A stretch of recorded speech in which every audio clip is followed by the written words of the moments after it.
next decade. National debt is insane. It's at $34.5 trillion. All the areas. The budget projects an average deficit of $1.6 trillion per year over the next decade. National debt is insane. It's at $34.5 trillion. All the areas that we need to cut, we can't even have a conversation about, so they'll never get cut and they'll keep growing. I think that we probably need to figure out what the alternatives are. If you can't have a conversation about expenses, the only logical place is to have a conversation about revenues. What that means for the government is in taxation. I don't know, Jason, what we do here. There could be a couple of saving graces. There are some things happening, for example, on the Medicare side that could be profoundly disruptive. They are, again, I'm just going to put this out there as it's happening. I don't know if it's good or bad, but they are looking at reimbursing things like Wegovy and Ozempic and whatnot. If you look at the underlying costs of those kinds of chronic diseases, diabetes, heart disease, etc., and you put a large swath of the American population on those drugs, the reimbursement value of those drugs versus the cost of actually the chronic care management would save you many hundreds of billions of dollars a year. That's something. Second is on the defense side, there's a large portion of that budget that's migrating away from traditional tactical warfare to things that are unmanned vehicles and cyber and whatnot. That could save $200 or $300 billion there. So there are places where you could save $500 billion to $1 trillion, but I think it's going to be an almost impossible conversation and it'll happen by accident. So then the only forced conversation that I think we are going to have as a society is around taxation. And that's really bad for, a lot of people that don't believe that's the path to generating growth. One of the challenges is that there are well-researched economic studies that show that when a government tries to increase the taxation level north of 20% of GDP of that economy, that you actually see GDP growth go negative. There's a certain natural equilibrium on which you can tax the system. Beyond that level, investment dollars go down and growth begins to shrink. And that's what triggers the spiraling problem, because then the government spending needs to go up to continue to grow and support growth in the economy. And it creates this inevitable spiraling. There's a Fred chart showing percent of GDP that's federal tax receipts and then percent of GDP that's spending. And then the gap is your deficit. And Freeberg's right that I think in the absolute best economy, or best years of the best economy, so it's like, the best year of the Reagan boom and the best year of the Clinton boom when we had the government surplus, I think the government was extracting just shy of 20% of GDP. And in the 70s, when marginal tax rates were at 70%, so before the Reagan tax cuts, we were actually extracting a lower percentage of GDP. So there's only so much blood you can get from a stone. If you raise tax rates on a marginal basis high enough, the economy performs worse and you actually end up collecting less, or people spend a lot more money on lawyers and accountants to basically figure out more structuring schemes to avoid paying taxes. So the years in which we've got the highest percentage of revenue out of the economy are in good economic years where we've had reasonable levels of taxation as opposed to the highest levels of taxation. And so the problem is with the spending. We used to be able to keep spending to somewhere between, I would say in the best years of the Clinton surplus, I think spending as a percent of GDP was like 18.8%. It's around 20% of GDP goes to federal spending. That was normal. But then the spending got out of control during COVID and it went up to like 25-30% of GDP went to federal spending. It's starting to come down, but it's still way too big a number. Anyway, my point is that a starting point for dealing with next year's budget is free spending, just free spending. The 18% increase is not a good idea. If we want to get this problem under control, freeze the spending. We can talk about taxation, but you're only going to get so much blood from a stone. And increased spending is stimulatory, and so it works well in an election year. I would say we took two major crises and we had crisis level spending, and then we normalized that spending and allowed it to carry forward. Starting with the 2008 financial crisis with our monetary policy, and then being accelerated with COVID and our fiscal policy.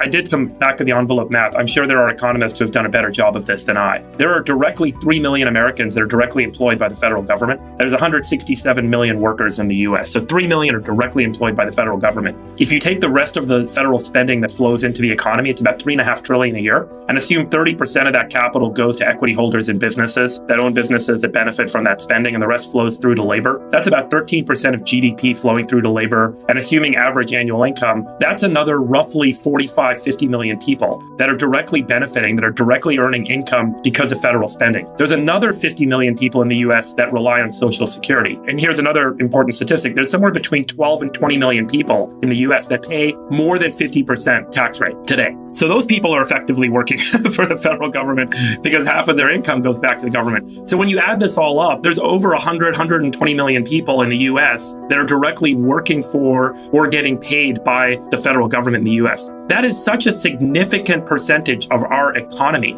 That is such a significant dependency on individual income on a federal government. I don't want to use the term socialism, but the ability for US labor to earn is so largely dependent and largely driven by federal spending at this point. It becomes this critical linchpin to enabling progression economically, to enabling the labor force to continue to participate, that the federal government is now the primary customer or employer of most of the labor force in the United States today. That is a deeply and profoundly different circumstance than what I think the founding fathers envisioned, when the federal government was supposed to be this lightweight, overseeing organization of a federated republic of states. And unfortunately, I think we find ourselves in a condition, as Jamal points out, that's very hard to get out of. This is going to require a dedicated multi-decade effort to create a slow unwinding from this deep dependency that our labor force has on federal spending. And I'm just so shocked that this isn't the critical problem of our day that we're not all spending time on. Folks have pointed out that this only goes one way at this point.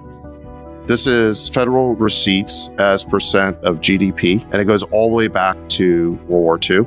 We've never gone above 20%. Look at that. And we've had tax rates as high as 90%. I'm saying top marginal tax rates as high as 90%, I think, after World War II, because we're trying to get out of the deficit that was created by the war spending. You can't get above 20. Yeah, exactly. The economy shrinks. No, but hold on. I gave you this OECD report. It says that since 2000, we've been in the mid-20s, and the OECD average is 34 in terms of tax to GDP. Tax to GDP, this includes state and local then? Probably, yeah. Yeah, I just showed federal. I think this probably includes state and local, which, by the way, is a whole nother ballywag, because I didn't include those numbers in my employment statistics. The U.S. Bureau of Labor Statistics estimates that about 20.2 million Americans are employed by local and state governments, directly employed by local and state governments. So again, when you add this all up, the majority of the U.S. labor force is employed by the government or is a beneficiary of the government as the primary customer or is supported by government entitlement programs. If you go back to that Fred chart for a second, if you basically acknowledge the point that 20% is the ceiling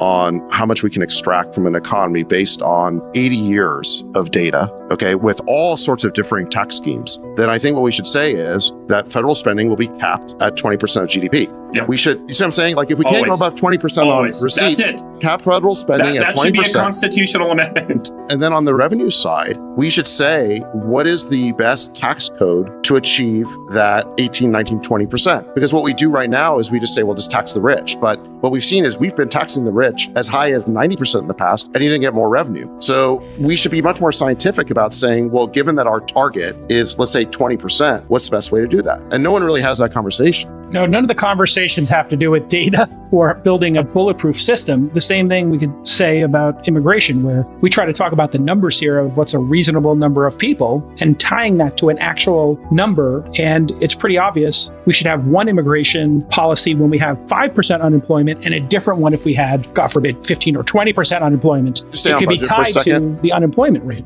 Found this video insightful? Hit subscribe, turn the bell on, smash that thumbs up, and dive into the links in the description below. Join our vibrant community to ensure you never miss a video. Your generous support fuels our passion. Thank you for watching. We love you.